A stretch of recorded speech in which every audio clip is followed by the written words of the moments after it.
Are new technologies really assisting the whole driving and car ownership experience? Now, whether it's a Ford, a Tesla, a GM, an Audi, a Mercedes, no matter where you go, Toyota, Lexus, Kia, Hyundai, everyone is going more and more towards the driver assist technologies. Bigger touchscreens, more help with driving.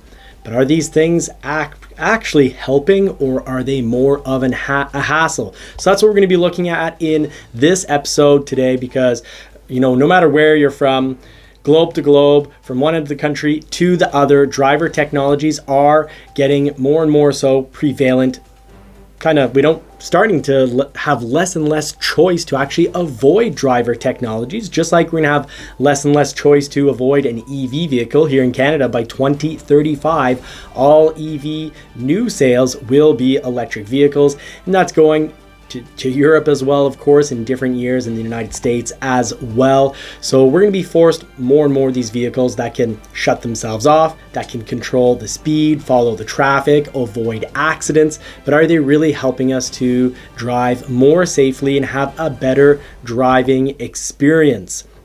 And we're talking about, this isn't just a Ford thing. I currently experience this with my Ford F-150 Lightning. So let me tell you a story that might have you questioning whether all these assist technologies are good for us, if they're helping, or if they're a hassle. Please comment. Are you having trouble with whether it's an electric vehicle or a petrol powered vehicle that has these driver assist technologies and these bigger touchscreens? Are you finding it easier to use vehicles? Are you finding it more convenient, or are you finding it a hassle? Are you finding that it's taking away the joy of driving as vehicles are driving themselves less and less? So I'm wondering, is this really going to cut down on congestion, on traffic, and on accidents, or is it going to cause more accidents? Because, well, we've got a few things to talk about in regards to our Ford F-150 Lightning long-term ownership experience. First of all, the vehicle has been detecting imminent collisions,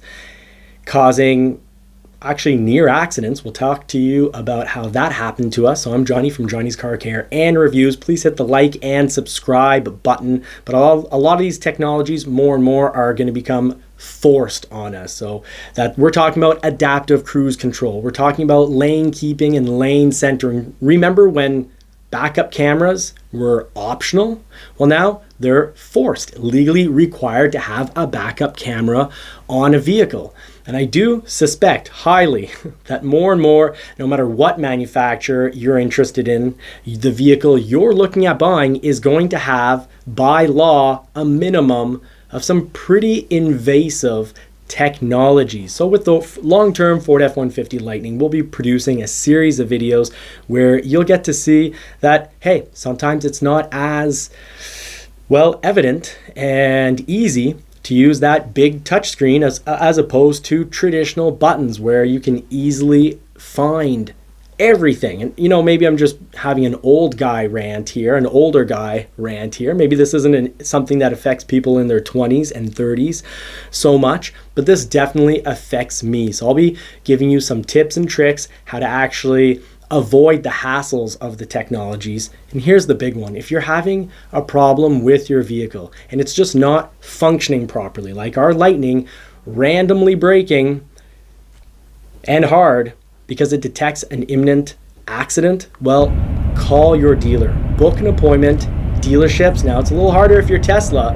The wait to get fixed probably will be longer if you're waiting on your Tesla. And my Lightning is the only Lightning so far that I know of having this issue, and we'll get into detail in the video what the issue is and various tricks to help deal with all the added technology to the vehicles that probably will be forced on you. Just like the backup camera, we have to buy a vehicle if it's new with a backup camera, and it does raise the cost of these vehicles. If you have issues with them, of course, just like with something mechanical in the past, if you have a programming issue, please call your dealer, get it resolved before it causes you any type of, not just mechanical failure, because programming can lead to mechanical failure, but before it causes an accident, report it to your dealer. Tesla doesn't have dealers. I've had stories, people tell me their stories of what getting their Tesla fixed was like. Please throw them in the comments for the whole community here. But it's a mobile repair individual, and they may or may not come on their appointed date from what I've heard from customers. Now, I don't know whether all these added assist technologies are going to raise sales. I know they're going to have prices raise, but it's going to make these vehicles less desirable. I certainly don't think they're going to become less expensive, because as we've seen since the 1970s, the more forced safety features that vehicles get. Airbags used to be, they weren't forced, they were optional. Well, there's a cost. Airbags are very expensive. They're about $800 per airbag in a vehicle or more. You can imagine if your vehicle has many airbags, it definitely adds to the cost of the vehicle. So will essentially self-driving or driver assist technology, is it going to make our lives better? I know it's going to make our vehicles more expensive. And will that lead to them, filling up lots? Please, in the comments, let us know what you think. Like and share this content.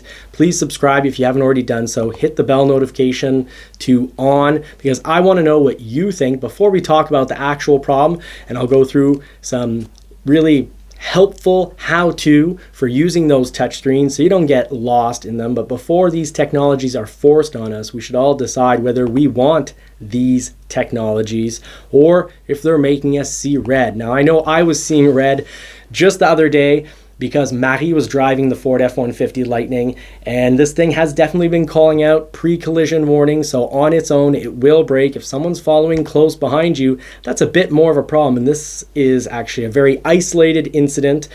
So far, I've only heard of it happening on my Lightning, but if you own any other brand, GM, Tesla, Jeep, Audi, Mercedes, Mazda, Lincoln, Kia, Hyundai, I want to hear how your experiences have been. I know when I drove the Hyundai Santa Cruz, I was not very pleased at all with their blind spot technology, cutting out the radio and being pretty invasive, pretty annoying. It took the joy out of driving.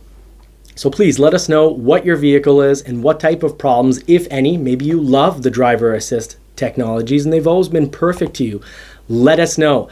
I worry that vehicles will start to get a little more expensive with all these technologies, even if they get them all worked out and they work perfectly, because we have heard of Teslas in the we can't technically call it self-driving, but the driver assist driving mode. There have been some accidents.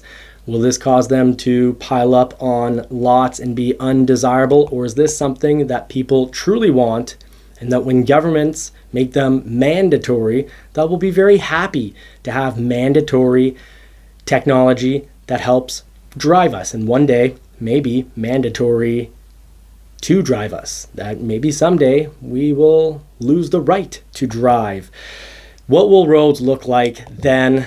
I don't know, but what I do know is there's a lot. Let's hope we get lots of comments on this. Let us know what you also think of the whole EV push, because now we're going to get into the episode and talk specifically about the various problems as an owner I've had with my Lightning. Some are really owner problems because of, lack of comprehension. So let me help you understand these touchscreens that we have in all these new vehicles, help give you like a how to use the tool, and also talk to you about the problems that we've had and how you can resolve them. Thank you so much. Let's jump right into the video. So when I'm driving with Blue Cruise, no hands, that's great. Got the camera up on a stand here, so very safe, but I just need to keep the eyes on the road, which I would like to have more time to be able to look around and take in the scenery. The vehicle, this must be Blue Cruise 1.1, because with Blue Cruise 1.0, I could really not take my eyes off the road for very long at all. And when I pass, usually only transport trucks, but we had the problem with that right there with just a Grand Cherokee. Tried to pass it 4 times and the Lightning would get up beside it and it would start slowing down. But at least the slowdown was safe. Marie, when she had the baby in the back, coming back from the doctors, about an hour drive. Went up. She loved the Blue Cruise on the ride up. Fantastic. Was able to eat a sandwich and whatnot. But on the way back, after hitting up the car wash, so all the sensors were clean. There's no reason to have issues. And on the way back, the problem is that every time, and one of the times she was passing a transport truck, and this happens to me every time, basically almost every time I pass a transport truck, it slams on the brakes. But less funny when you've got a baby in the back, and on top of that there was a Dodge Ram following a foot or two, max 3 feet behind. So when the vehicle decided to, for a quarter to a half second, hit the brakes, must have been about a quarter of a second, because the Ram had just enough time. It probably went from really realistically maybe following 4 feet behind to following a couple inches behind. Marie really came close to being rear-ended, and at this is at highway speed, so if you get rear-ended, you're probably going to get pushed off the road. This could have been devastating for the family. So we look forward to trying out the update, Blue Cruise 1.3. Now, I'd love it if dealerships, when it comes to these important updates, if you talk about a safety issue such as this, I consider this a pretty serious safety issue. I'd love to see things get dealt with in a faster manner, that like every dealership reserves time for, you know, Blue Cruise safety issues, because unfortunately I'm still using the Blue Cruise because every time I turn on my cruise control, it's there. Now if I turn, the way to turn it off, I guess, is if I lose adaptive cruise control. But I really like adaptive cruise control. You can go into the options and switch it off. I'll show that to you in just one moment. So stay tuned. Don't forget to hit the thumbs up button. I'm Johnny from Johnny's Car Care and Reviews. We've got a small business here, so please be kind, help us out, support us. Hit the thumbs up button, subscribe, and make sure the bell notification button is on so you don't miss important information, so that you are very much a knowledgeable individual in the automobile world to help protect you when you're buying and selling vehicles, as well as maintaining vehicles. Because that's what we do here at Johnny's Car Care and Review. So let's go look into those options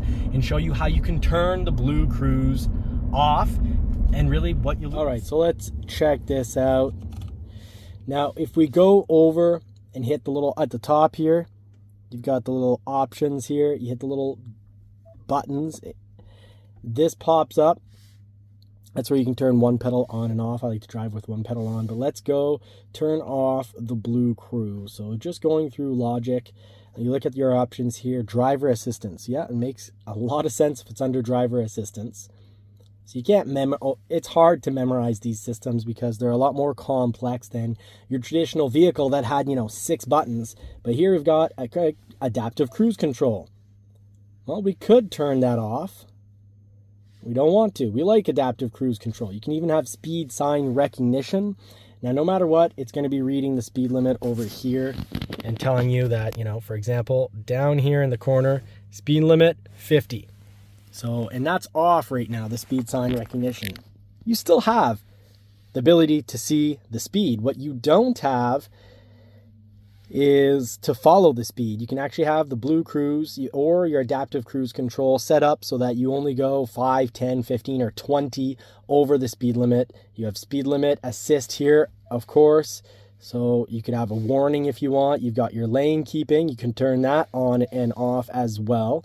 And if ever you don't know what something is, just hit the little I button. They'll give you information on it. So let's see. Blue Cruise. I want to turn Blue Cruise off. And you see, it's not so simple. They need to have a button, a simple button, just for turning off Blue Cruise. But here's something I know. If I turn off the adaptive cruise control, that's needed for Blue Cruise. So you turn off adaptive cruise control and then your Blue Cruise won't turn on. So that's if you're having trouble with your Blue Cruise, or if you just don't like it, if you're not comfortable, or if you don't like how often it tells you to get your eyes back on the road, you can turn that off. But we go into vehicle, nothing about Blue Cruise here. Be great to have a general search button. That's something I'd love to see. Little hint forward. I think many of us would love to see a little a little search button. So you can do like a kind of like a Google search or a Yahoo search, whatever internet browser you might be using, but a browser option for this screen. So let's go back to, it's not under controls, just to show you. It would be under driver assistance. There's no blue cruise on and off button, so you actually have to turn off adaptive cruise control. And I want to keep that. Just right now, I don't want blue cruise because it's behaving. It could cause an accident. If someone's following really closely, just like the other day, a Ram 1500 following Marie too closely, basically every time we pass a transport truck over here to the right, once it gets to be on our right or just before the vehicle on its own, we're not doing this, hits the brakes. So that is a major issue we're having. Now, this is the only Blue Cruise vehicle that I've heard of having this issue, but these systems need to be more intuitive. Now, another little trick for you, little tips and tricks for the F-150 Lightning. Another little trick is in regards to the heating. Hit the heating button down here, because you can be asking for heat, any temperature, and it won't actually heat unless the heat button right here, you see it says heat. If that's off, no matter how much heat you ask, it's not going to give it to you. So if it's a cold day, which I experienced this, the windshield kept getting semi-iced up and having trouble dealing with just keeping the ice off because that wasn't on. You actually have to go hit what you would think would be, just about where to put the air, because that's what the button's saying. Choose the air. Do you want windshield, near your chest, or feet air? But it's actually more than that. You got to turn the heat on for the whole vehicle, which then of course takes up more autonomy, uses more battery. If you're not in freezing conditions, but you're in cool conditions, your best option is run with the heated seats. They take up next to no power. So another important lightning tip and trick, they use up next to no power. So you're better off running the temperature cool. Even, go here, turn the heat button off. You'll just have basically the air you get inside the vehicle. If you're asking for a higher temperature here, it won't give it to you. But what it will give you is the heat being generated from the electric motor and battery being used. And that's the air that's going to come back inside the cabin. It could be a little cool. At -5, I can say in the vehicle, it was pretty cool. My toes were cold. The windshield was icing up, so it was a little too cool to be doing this. But I still drove for like 40-50 minutes in this mode, and the battery barely went down, and to stay warm I just had the heated seats on. So those are some tips and tricks for the vehicle, just to run you through this touchscreen. House puts you through all your need to use now options. So, navigation, that can sometimes be a I need it now option.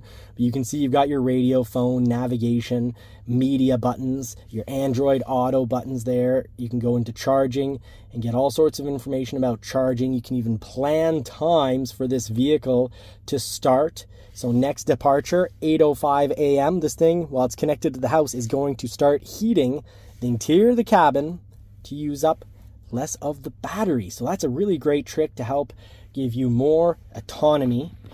And another trick is do not keep a little stub or, bracket or a hitch. Don't leave your ball and hitch on the back of the truck, because if you do, your autonomy is going to read really low because it's going to think you're towing. So that's another tip and trick for Ford. When it detects that there's a ball or just a cap, because I like the chrome cap that says Ford, as soon as I get in the vehicle, it does tell me, hey, you've got a trailer, so we've reduced your range. It should be, would you like us to reduce the range? Because you might have a trailer connected. And then I can say, yes, I have a trailer, or press a button, no, I do not have a trailer. Do not reduce my range. So that would be also very, very cool. Now, we've seen what the house button does. You've got, all zone lighting, never an emergency for that. But when you press up the little buttons up here, the two little lines, that's all your need to use now buttons. So you've got your one pedal drive, locking diff, your auto hold, which I like. You've got your phone list, driver assistance, vehicle, general options. So all your more, really, you could say, hardcore about the vehicle, particular to the vehicle itself. More your common will use buttons. You've got a little camera button up here as well. And if you're having trouble figuring out how you get your maps from your phone, should go directly to the truck without having to plug in, because this is Sync 4. Sync 3, you have to plug into the USBs down there. But right, that button right there, that's your Android Auto. So you should have your phone music pop up. So country heat radio, if I want to listen to country heat radio, I've got right there. I've got my previous addresses. I can type in an address as well, but that's how you get Android Auto or Waze to pop up on your screen. Folks, thank you so much for watching. Thank you for all the support that you've given to this channel, and we want to wish you a very Merry Christmas, Happy Hanukkah. Take care, God bless everybody, and we wish you all more cars and more power. Help this small family business out. Hit the thumbs up, share this video with a few people, and please make sure you're subscribed and have the bell notifications on, because we're here to give you all the tips and tricks so you have a much better ownership experience, so you save thousands when you buy and sell vehicles, and to save you a lot of headaches and trouble, of course, when you're maintaining those vehicles. Take care, everybody. Have a great week.